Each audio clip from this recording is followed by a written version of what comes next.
इसमें जो सबसे पहला पॉइंट था हमारा व्यवस्था में, एक बड़ा वो खुला मैदान चाहिए था मेला लगाने के लिए, मतलब आर्ट का एक बड़ा और खुला मैदान चाहिए था जो हमारा कट चुका है।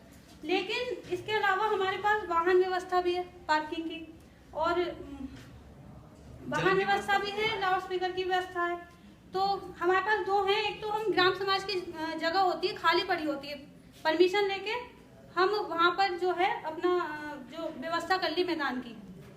इसके बाद हमारे पास टेंट की व्यवस्था तो है ही, बिजली की व्यवस्था भी है जो जरूरी होती है क्योंकि रात में भी होती है व्यवस्था मेले की। सफाई की व्यवस्था भी होनी चाहिए। फायर ब्रिगेड की व्यवस्था भी है हमारे पास, लाउड स्पीकर की व्यवस्था है, वाहन की व्यवस्था है, पार्किंग, टिकट की व्यवस्था। इसके अलावा हमारे पास जो दुकानें थी कुछ कट चुकी हैं, जैसे फर्नीचर की जरूरी दुकानें होती हैं वहाँ पर, तो परिधान संबंधी दुकानें हैं हमारे पास, जिसमें विभिन्न प्रकार के राजस्थानी, काश्मीरी, लखनवी, सूती, बनारसी, भागलपुरी ये वस्त्र मिलेंगे यहाँ पर। लिहाफ व गद्दे मिल जाएंगे, दरी व कालीनें कट चुकी हैं, कोई परेशानी की बात नहीं है। ज्वेलरी मिल जाएगी, जिससे मेलों में महिलाएं ज़्यादा आती हैं ज्वेलरी की वजह से, जैसे कांच की, लाख की, प्लास्टिक की, पीतल की, सीप की, मोती व नग की और मेटल की।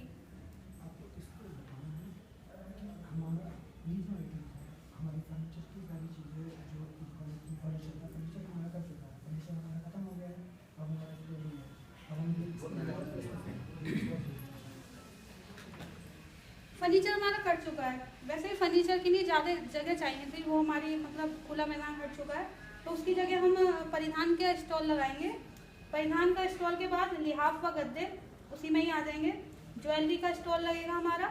दवाइयाँ जो बहुत महत्वपूर्ण होती हैं वो कट चुकी हैं, तो हमारे यहाँ फोन करिए। इसके अलावा पेंटिंग है, गुलदस्ते हमारे कट चुके हैं, क्रॉकरी, पेंटिंग और क्रॉकरी सजावटी सामान है, दोनों आ जाएंगे उसमें।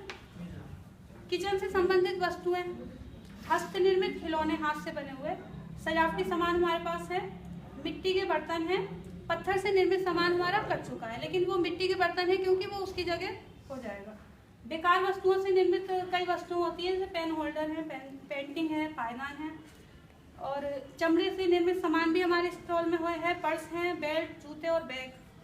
संगमरमर की मूर्तियाँ भी कट चुकी हैं, जो पत्थर से रिलेटेड थी वो सामान हट चुका है हमारा, लेकिन उसकी जगह हम हस्त निर्मित वस्तुओं को उभार सकते हैं, हस्त निर्मित वस्तुओं की हम प्रदर्शनी उसमें लगा रहे हैं। पेच वर्क का काम हमारा कट चुका है, लेकिन रामपुरी चाकू, रामपुरी टोपी ये है वहाँ पर, क्योंकि रामपुर की विशेषता है तो वो तो दिखाई जाएगी। 32 नंबर में विभिन्न प्रकार के हुक्के भी कलात्मक चीज़ है, जो मतलब आर्ट उसमें आती है, क्राफ्ट में। बांस से निर्मित टोकरी, खिलौने और बांसुरी आदि हमारे कट चुकी हैं, लेकिन कागज से निर्मित वस्तुएं हम उसकी जगह लगा सकते हैं। कागज से निर्मित पतंग हैं, झालर हैं और फूल हैं, ये सब आता है।